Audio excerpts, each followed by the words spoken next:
And giving the people who would usually be trolls, we went and gave them podcasts. Hey y'all, so I got a new vlogging camera, so I am like fully feeling myself right now because look at this lighting and look at how clear it is. It's so pretty. I've been recording my vlogs on my phone. I have the iPhone 13 Pro and it records in 4K and the quality is like pretty good. Like my vlogs that y'all have seen have all been off my phone and I like it, but the DJI Osmo Pro, which I am going to do a review on later, but this is my first video that I'm doing with it. I'm liking it. Like I'm liking how things are. Yeah. I just got done watching the new Megan Thee Stallion video on Amazon Prime. I went to the grocery store today. Today was just kind of been like an off day for me. I'm tired. I'm really stressed out about some things. Just growing up, being an adult, things are a little tough right now. But so I really didn't want to watch this documentary. I am very sensitive to Black women and their issues, and I've watched throughout the past couple years Megan be dragged through the mud in the worst ways possible, like in unfathomable ways. I didn't even know that people could be this cruel to each other. So I didn't really want to watch it because I knew that it was going to make me upset. But I put it on. Came home, took a nap, and I put it on because I was like, you know what? I'm going to watch it. I want to see. Everybody was asking me had I watched it. And of course I cried because I'm a crybaby. So I cried on some parts. The thing that made me cry the hardest on her documentary, and this is probably because this is the part that resonated with me personally in my own personal life experience with being in a media space and being in the semi-public eye. Y'all, I do not think I am a celebrity in any form of the word, but I do share my life with a pretty big population of people, pretty big fan base. And so there's a part in Megan's documentary, it's called In Her Words on Amazon Prime, where she performed on SNL. I think it was. She performed on SNL and she did an amazing performance. She came in and she asked her team, how did I do? Did I look pretty? Did I look pretty? Did my hair look okay? Did this, that? How did my dress look? How did I? And everybody's like, Megan, you look perfect. You look perfect. And she did, right? She's gorgeous. Body's gorgeous. Like she's gorgeous. And they're like, you did great. You looked amazing. You looked amazing. And she's rewatching the performances back. And I guess this one dress or something, this one outfit didn't exactly look quite right on her. And she had Law Roach with her. And Law was telling her like, hey, babe, you're staring at that and I'm staring at it as your stylist, but no one else even notices that. I still don't know what she's talking about, right? But it really upset her. And even though she was on SNL, she did an amazing, amazing job. Everybody's singing her praises. The video is going viral on the internet while she's still in the SNL green room.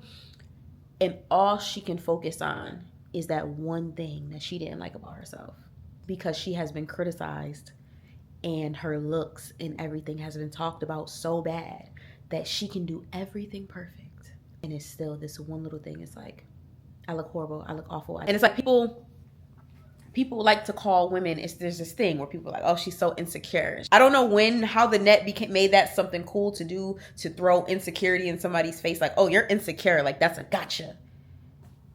And it's like, well, everybody has insecurities. I'm a human being. Like, why?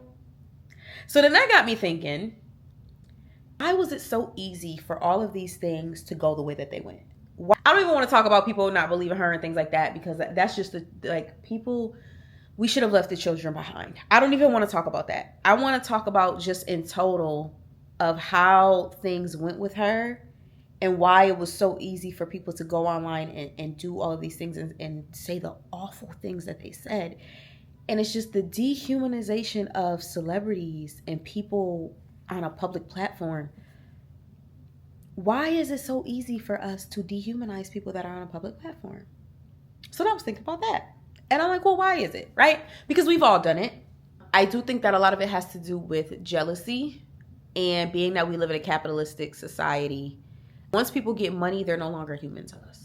And the more money you have, the less human you are, i.e. Beyonce and Jay-Z. We are trained that money is everything. So if you have money, you can have no problems. And I think that's why so many people just feel so comfortable. There's also the vulnerability aspect of it. These people share their art with us. Sometimes they share their lives. You start to get a parasocial relationship and think that you know these people and think that you're owed their lives and their stories, and you think you are owed an opinion on what they have going on. You can have an opinion about whatever, right? But going on the internet and spewing these opinions, these hurtful things to people and thinking that they're not going to see them, or even worse, knowing that they are, or trying to get them to see them, when will we learn that that's not okay? All of the things in this documentary, I'm like, I've seen all of this on the net, and most of it disgusted me when I saw it and upset me when I saw it. I can't imagine living through it. And this isn't even just about Megan, but her documentary is what brought this up, brought along this conversation that I'm having, y'all, in my brain with myself. But we didn't learn with Chadwick Boseman. Y'all didn't learn. I was too old to have been learning that lesson then. But y'all didn't learn. Jess Hilarious just did an interview where she said that if there's anything she could take back in her career, and Jess is usually a person who stands on her square on things that she said. I'm not saying whether I agree or disagree with any of the things that she said. She said some stupid shit before. But she's a person that stands on her square. For her to come out and say, that was the worst moment of my career. I wish that I could take that back. I cannot believe that I did that. I should have never done that. And it's like, she had to learn from her own mistake. But why don't we learn from her mistake? Why don't other people learn from other people's mistakes? Why are we still treating people like they're not human and like they're indestructible? I don't understand that. Megan checked herself into a mental hospital for a month. She shared that in her documentary. Because she, who is not a person who has ideations of suicide, was thinking about not wanting to be here anymore. As somebody who suffers with those thoughts, has always suffered with those thoughts since she was a kid, and knows how serious they are, so much that they're familiar to me now, right? I can't imagine, never had feeling that way before, and then feeling that way, and not having a mother or a father or grandparents or siblings or a best friend that I can trust to talk about it with. I wouldn't be here. I am going to keep it 100 G with y'all. I would not be here if I didn't have all of these people to live for. That's what's kept me alive many a day. And I didn't go through half the things that she went through. So the lack of sympathy on the net, the lack of sympathy just from people, and I'm not even just talking about trolls, right? People like to say, oh, they're just trolls, but trolls are humans too. So what we've done now, we went and given the people who would usually be trolls, we went and gave them podcasts. The people who would usually just be trolls on the internet, we went and gave them mics and deals to spew this rhetoric and credit them as media outlets. But that's another story for another video for another day. We didn't learn from Britney Spears. We don't get it. Like, we don't. Someone sharing their art with you does not give you the right to treat them like shit. Now, another thing that I want to discuss, and this is not just about Megan. She just sparked the conversation. Can you imagine if people were doing think pieces on the things that we were doing at 23, 24 years old? If I was to be judged by the things I was doing at 22, 23, 24 years old, and I had both my parents love me dearly. I had people to answer to. I was still lost. Your 20s are about being lost. You don't know who you are. You're figuring out who you are. You're figuring out what your moral compass is and what you will and won't do. Normal girls are going through that. If I had millions of dollars and no parental supervision at 24 years old, no comment. Tell me what you knew at 24. Tell me what answers you had at 24. Baby. Come on now. I need us all to just be a little bit more realistic. Like, I need us all to just stop being so judgmental. I feel like everybody's being really, really judgmental to other people. Again, not even just to Megan, not even just to celebrities, but just period. We all think we know each other, and we all think we have a right to judge who each other is based off what we're putting on social media. And you know nothing. You know nothing about people's backstory and about what they've been through, what they've had to crawl out of, climb through, what traumas they have, what experiences they have. You know nothing, Jon Snow. You don't know shit. And people don't know your secrets. Let's talk about what we don't want each other to know about each other. Let's talk about if your worst moments was up on the big screen for everybody to see and judge and talk about. How'd you feel? I know I've done some things. I have done some things to friends, to sisters, to people that I've loved that eat me up to this day, that make me nauseous when I think about the fact that I did that. When I was discovering myself and trying to find myself, and I've done some stuff that I'm not proud of. I know you have too. I try not to judge people. I'm still guilty of it. We all judge. You don't gotta let people know you judging them though. You don't have to share your judgments with the world as if they're fact, as if they're law. You can keep shit to yourself. I would prefer for everybody to keep their judgments that they have about me to themselves. I don't even know that shit. You ain't judging me harder than I'm judging me. You're not more disappointed in me than I'm disappointed in me when I do something that I'm embarrassed of. Come on now. I'm just saying. And that brings me to another point. I am in a media space. If you don't know me, I am a podcast producer who talks sometimes on a platform, a very big platform. And what I've learned in the past 2 years of me being on camera and on mic is that more people are listening to you than you think. And you can see all the views and you can see the interaction. You can see it, but it doesn't really feel real until somebody comes to you and tells you that you've hurt them with something that you've said, whether it was purposely or not purposely. I never aimed to hurt people. Honestly, I'm lying. I have aimed to hurt people with things that I've said on mic. But it was because I felt like those people deserve to be hurt. And that's not I'm not proud of that. I'm not happy that I've done that. And I'm not the judge and jury of whose feelings I get to hurt or who I feel like is worthy of getting their feelings hurt. People in the media space let Megan down a lot. And that's because there's no regulations in the media space, right? The door has been opened so wide now that anybody with a mic and a camera can call themselves media. I am not a journalist. I went to school for communications. I've taken classes about ethics in journalism and in media, but I am not a journalist. I was not trained as a journalist, right? I can only give my opinion on things. I have been guilty of saying my opinions and not making it clear enough that they are in fact opinions and not facts. I am a very proud person. I am a very stubborn person. Even though I'm open to being wrong. I'm always open to being wrong. But I know if I truly, truly believe something, I'll stand on it and I'll argue it down. When I'm at home with my friends, I have the right to do that. When I'm on a platform that has a lot of listeners, I have a responsibility to be more objective, to leave my emotions and my own traumas and my own experiences out of things that I say. I'm not always good at it. I work at it every day, every episode. I try to be better. But all of us in the media space should be aiming to do that, to be better. The clips that I saw in this documentary of the things that people were saying about Megan with such conviction, with no proof. I was watching this. I am a Megan fan, right? And I always believed her. I did, when hearing the facts of things being presented to me, I did try my hardest to be objective.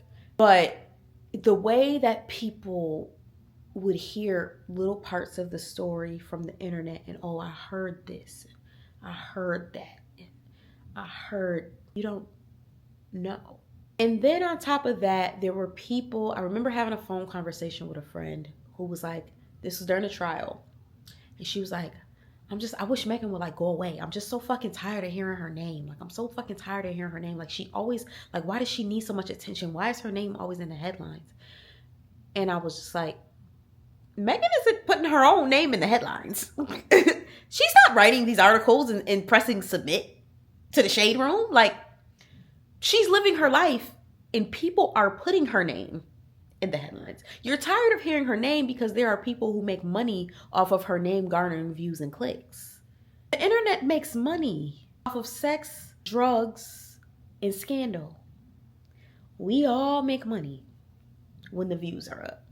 That's the way that it is. That's the way of the world right now.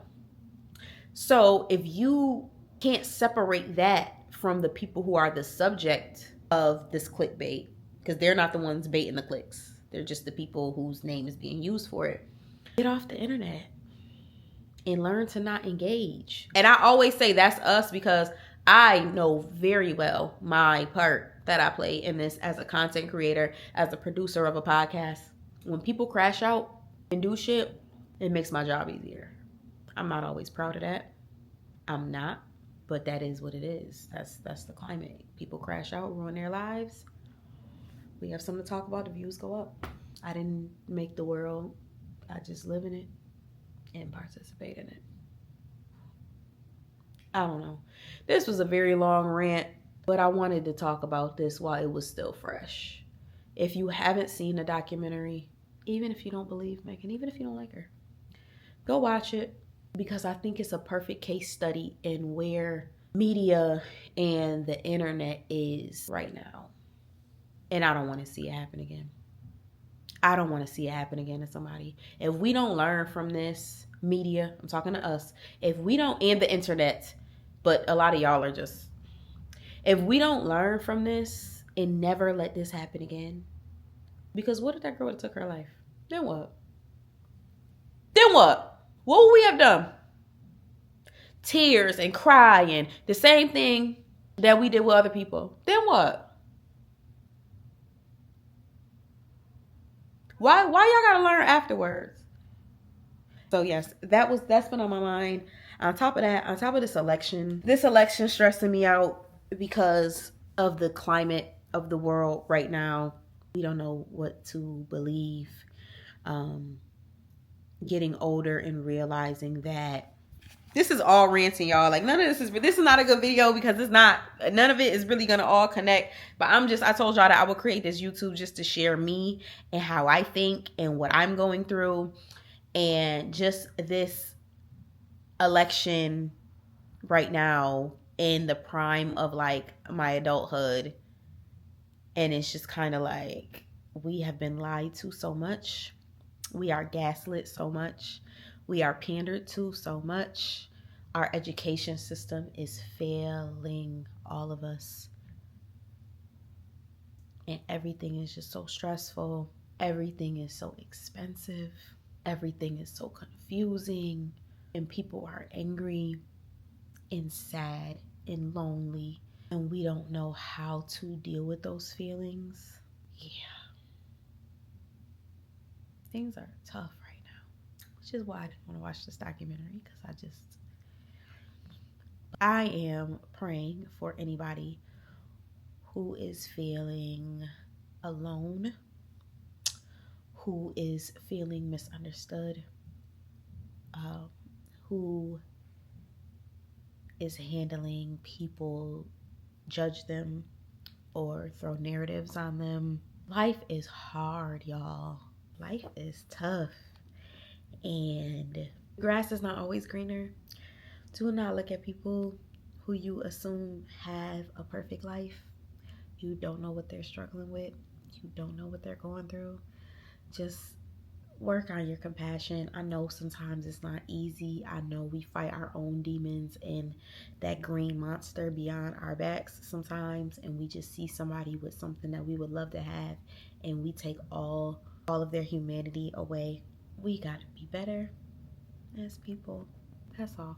But anyway, yeah, y'all told us this YouTube ain't gonna be all flowers and roses and fucking happiness and vlogs and me brushing my teeth and going to concerts. I'm out here being real. I'm out here yapping. So, thank you for listening to my rant. I love y'all. Have a good week.